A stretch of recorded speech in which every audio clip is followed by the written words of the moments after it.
Bonjour à tous. Alors aujourd'hui on se retrouve étant donné que c'est bientôt l'été. Oui, enfin, on n'a pas vraiment l'impression avec ce temps. Mais on y croit quand même. Alors ça va être une première recette avec un répulsif pour les insectes. Voilà, plus particulièrement pour les moustiques parce qu'on sait qu'ils vont bientôt sortir.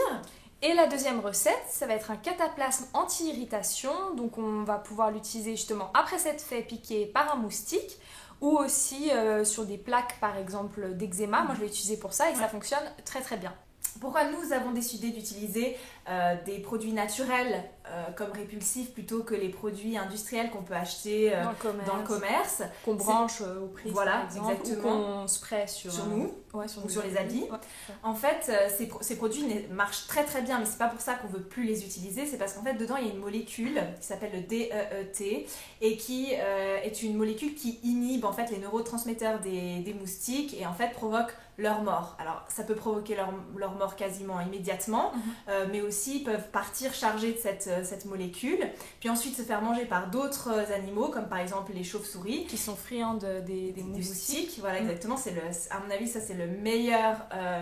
anti-moustique qui existe. Exactement. Ouais. Sauf que le problème, c'est que ces chauves-souris qui mangent aussi du coup ce DEET meurent empoisonnés. Oui, voilà. Et puis c'est aussi super dangereux pour nous. Donc si effectivement on l'utilise tout l'été, que par exemple on met dans la prise l'anti-moustique, qu'on en spraye même encore juste avant de dormir, et ben c'est assez dangereux pour le système nerveux.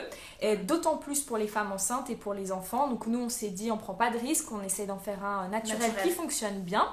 Donc nous on est assez satisfaites maintenant effectivement. Il faut le tester, voilà. Il faut aussi l'appliquer. Là c'est un répulsif qu'on applique sur la peau. Donc faut vraiment, là j'insiste, il faut vraiment le tester avant sur votre peau, sur vraiment une petite zone comme par exemple la face interne du bras pour voir si vous ne faites pas une réaction allergique parce qu'on utilise pas mal d'huiles essentielles.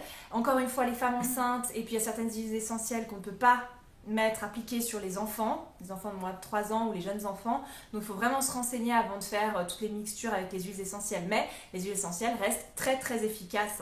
Très efficaces. Et aussi les huiles essentielles, il vaut mieux les mettre quand justement il fait sombre, pas en pleine journée, parce qu'il y en a plein qui rendent en fait photosensibles, qui supportent pas avec le soleil.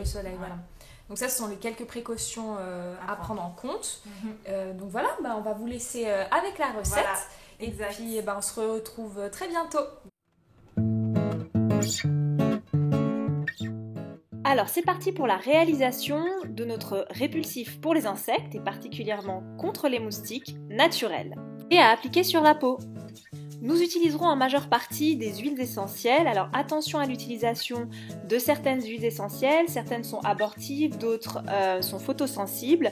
N'hésitez pas à vous renseigner, surtout si vous êtes enceinte ou si vous souhaitez appliquer cette solution sur de jeunes enfants. Concernant les ingrédients, on utilisera de l'hydroladam amélis, de l'huile de Nîmes qui est particulièrement connue pour ses propriétés insecticides. Il faudra un conservateur, donc on utilisera de la vitamine E, mais vous pouvez aussi utiliser d'autres types de conservateurs comme par exemple la vodka, mais aussi et surtout des huiles essentielles dont on verra les propriétés au fur et à mesure de la recette. Vous pouvez le voir sur l'image, j'ai choisi un contenant transparent, mais l'idéal pour les huiles essentielles, c'est d'utiliser un contenant qui ne laisse pas passer la lumière parce que la lumière altère les propriétés des huiles essentielles. On débute avec 2 cuillères à soupe d'hydrolat d'amamélis. Puis on ajoute 2 cuillères à soupe d'huile de Nîmes. Alors qu'est-ce que c'est que le Nîmes ? C'est un arbre qui pousse dans le sud de l'Himalaya, qui a certaines propriétés notamment de pesticides, d'insecticides naturels. On peut également l'utiliser en botanique dans les jardins parce que c'est un excellent répulsif et un très bon fertilisant. Ajoutez ensuite une demi-cuillère à café de vitamine E, qui sera donc notre conservateur. Et c'est parti pour les huiles essentielles. On va débuter avec l'eucalyptus.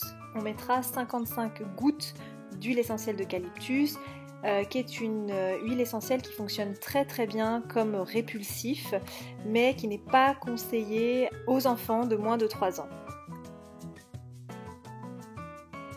Puis ajoutez 15 gouttes d'huile essentielle de romarin. On aime bien son odeur, mais aussi c'est un excellent anti-infectieux.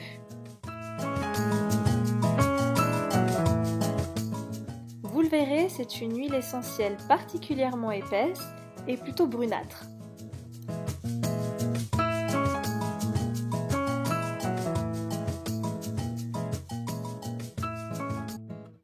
Puis versez 10 gouttes d'huile essentielle de citron.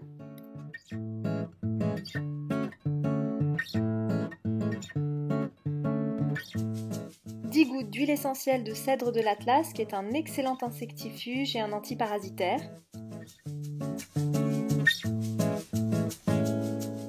Et la dernière huile essentielle que nous allons ajouter, c'est l'huile essentielle de lavande qui repousse en général plutôt les fourmis mais qui est aussi très efficace contre les moustiques.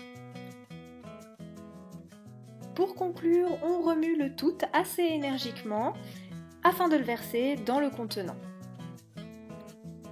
Avant chaque utilisation, n'oubliez pas de remuer votre préparation et n'hésitez pas à réitérer l'application pour une efficacité maximale.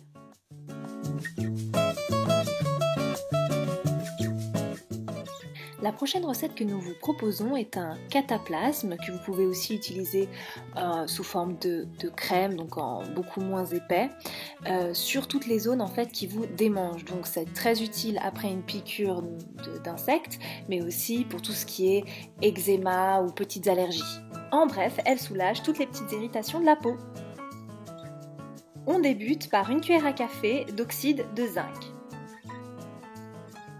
Il empêche le développement des bactéries, donc il peut être très utile dans toutes vos préparations de crèmes anti-acné, mais aussi est idéal dans les crèmes solaires puisque c'est un protecteur anti-UV.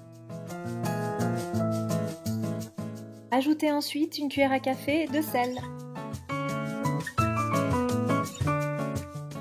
Une cuillère à café de bicarbonate de soude qui est là pour apaiser les démangeaisons.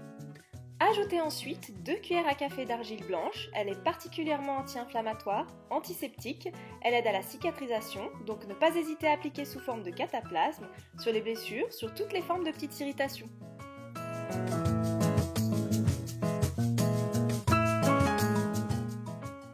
Et enfin, mélangez le tout.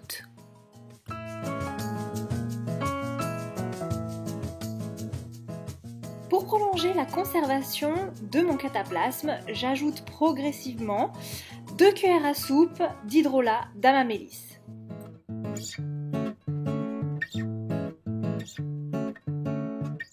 Mélangez jusqu'à ce que vous obteniez une pâte assez compacte. J'ai ensuite choisi de mettre 10 gouttes de menthe poivrée parce que lorsque on a des démangeaisons, on a une sensation de brûlure, de chaleur et du coup la menthe apporte un petit peu de fraîcheur et du coup un apaisement.